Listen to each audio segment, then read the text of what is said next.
ডাকঘরে টাকা গচ্ছিত রেখে সর্বশান্ত পূর্ব বর্ধমানের পরিবার। তিল তিল করে জমানো 12,20,000 টাকা উধাও। কাঠগড়ায় স্থানীয় জামালপুর উপ ডাকঘর। হাইকোর্টের দ্বারস্থ প্রতারিত পরিবার। পূর্ব বর্ধমানের জামালপুরের হাটতলার বাসিন্দা রণজিৎ পাল। সংসারে অভাবের ছাপ স্পষ্ট। বহু কষ্টে তিনি, তার স্ত্রী, ছেলে, মেয়ে এবং জামাই সবাই মিলে কিছু অর্থ সঞ্চয় করেছিলেন। 12,20,000 টাকা জামালপুর উপ ডাকঘরে জমা রাখেন তারা, কিন্তু সে টাকা এখন গায়েব। সব হারিয়ে মাথায় হাত দরিদ্র কুমোর পরিবারের। অভিযোগ, ডাকঘর থেকে থানা, কোথাও অভিযোগ জানিয়েই কোনো সাহায্য তারা পাননি।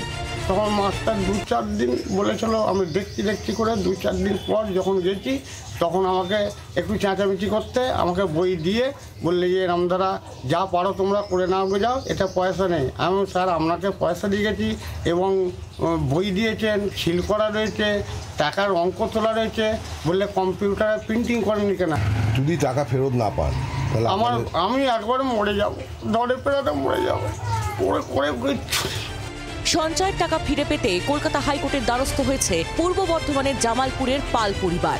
কেন্দ্রীয় সরকারের অধীন পোস্ট অফিস সেই টাকা লুট করে নিয়েছে এবং ওই কর্মচারীর এগেনস্টেও কোনো ব্যবস্থা গ্রহণ করেনি পোস্ট অফিস দপ্তর, এবং জামালপুর থানাও কোনো ব্যবস্থা নেয়নি। সেই জন্য আমরা হাইকোর্টে এসেছিলাম।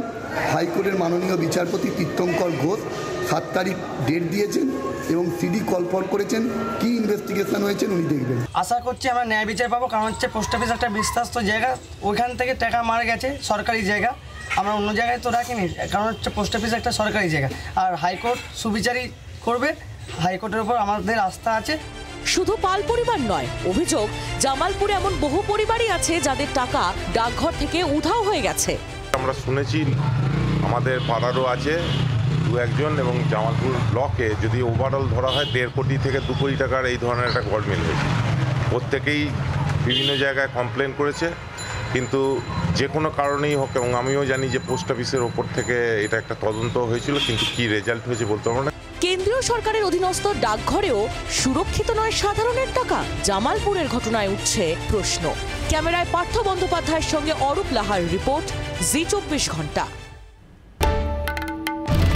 বাংলার আওয়াজ, বাঙালির আবেগ, জি 24 ঘন্টা।